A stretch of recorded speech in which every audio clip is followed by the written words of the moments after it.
Hello everyone, good morning. তোমাদের সকলকে স্বাগত মনিকা ডেলি ব্লগে। তোমরা ব্লগটি দেখতে থাকো, আশা করি তোমাদের খুব ভালো লাগে। দেখো সকালবেলায় উঠোন ঝাড় দিয়ে নিলাম, তারপর গাছের যখন ফুল তুলতে যাচ্ছিলাম তখন দেখি রাস্তা দিয়ে সবাই মিলে ঠাকুর আনতে যাচ্ছে, তাই তোমাদের সাথেও একটু শেয়ার করলাম।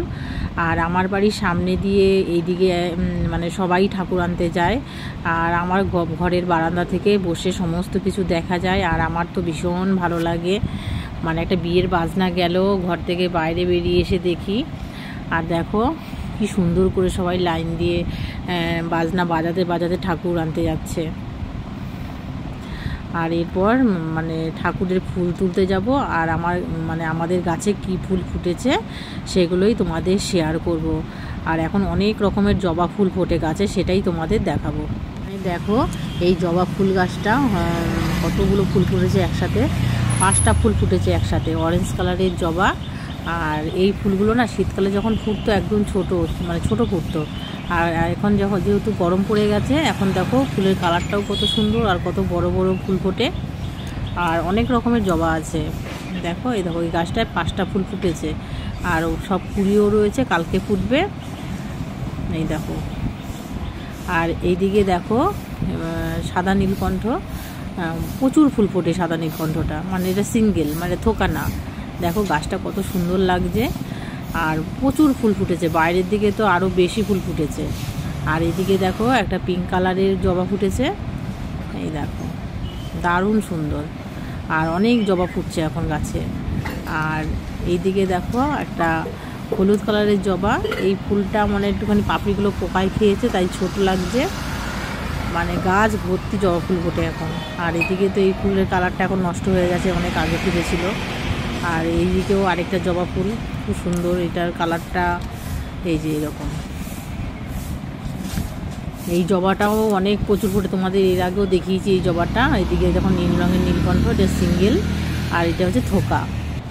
দেখেছো কত সুন্দর মানে গাছে ফুল ফুটেছে। আর সকালবেলায় গাছে ফুল ফুটে থাকলে তো ভীষণ ভালো লাগে, আর মানে ঠাকুরকেও দেওয়া যায় ফুল তুলে, তাই ফুল তুলতে এসেছি, তাই ভাবলাম তোমাদের সাথে একটু জবা ফুলগুলো শেয়ার করি। আর এই ফুলটা তো বহুত দিন আগে ফুটে আছে, মানে এটাকে ফুল গাছটার নাম ভুলে গেছি, বগেনভেলিয়া না কি যেন।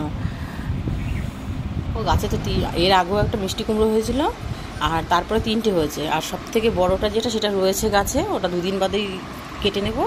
আর আজকে দেখো এই মিষ্টি কুমড়োটা তুলে নিয়ে আসলাম, তোমরা তো দেখলে আমি তুলে নিয়ে আসলাম। কেন তুলে নিয়ে এসেছি, এখানে পোকা ধরেছে, এই দেখো কোথায় গেল, এই যে এই জায়গাটা পোকা ধরেছে, আর এই জায়গাটা পোকা ধরেছে, যদি নষ্ট হয়ে যায় এর জন্য, এই দেখো পোকা ধরেছে, যদি নষ্ট হয়ে যায় এই জন্য তুলে নিয়ে এসেছি। আর ওটা 2 দিন বাদে তুলবো, এটা খেয়ে নিই তারপরে। এই দেখো এটা এখন দিদিভাইয়ের ঘরে নিয়ে যাব, ওখানে গিয়ে কাটবো, দিদিভাইকে অর্ধেক দিয়ে আসবো, আর আমি নিয়ে আসবো অর্ধেক। এই যে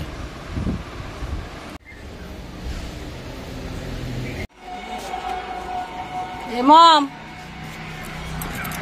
কি করছিস?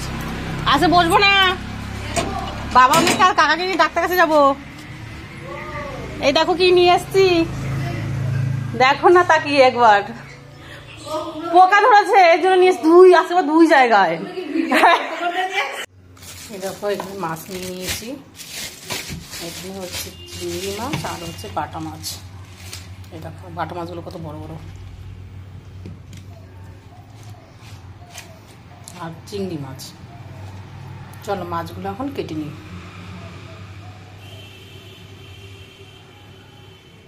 মাছগুলো আনা হয়েছে অনেক সকালে, কিন্তু কাটতে একটু লেট হয়ে গেছে বলে বাটা মাছগুলো একটু নরম হয়ে গেছে। আর চিংড়ি মাছ তো কোনো ব্যাপার না, নরম হওয়ার ব্যাপার নেই, একই রকম থাকে। আর এদিকে দেখো সমস্ত মাছ টাছ কেটে ধুয়ে নুন হলুদ মাখিয়ে এখন ভেজে নিচ্ছি।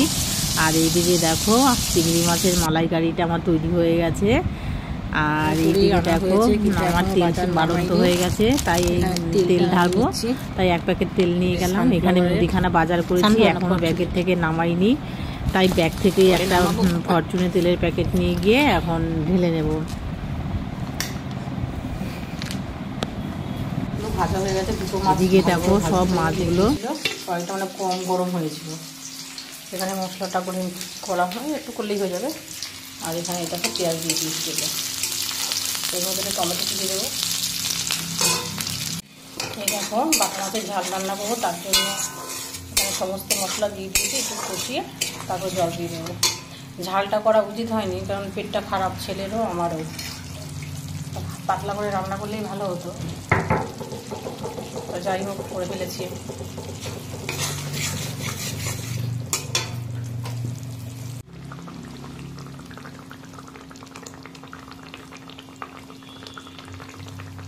ये দেখো সকালবেলা ডাল ভিজিয়েছিলাম, পান্তা ভাত দিয়ে ডালের বড়া বানাবো বলে ভিজিয়ে রেখেছিলাম, তা সেটা আর করা হয়নি সকালে। এখন সমস্ত কিছু রান্না করার সময় এটা এখন ভেজে নিচ্ছি। আর ডালের বড়া তো ভীষণ ভালো লাগে খেতে, পান্তা ভাত দিয়ে আরও বেশি ভালো লাগে। তোমাদের যদি ভিডিওটা ভালো লাগে তাহলে like, comment, share and subscribe করে দিও। দেখা হচ্ছে নতুন একটা ব্লগে।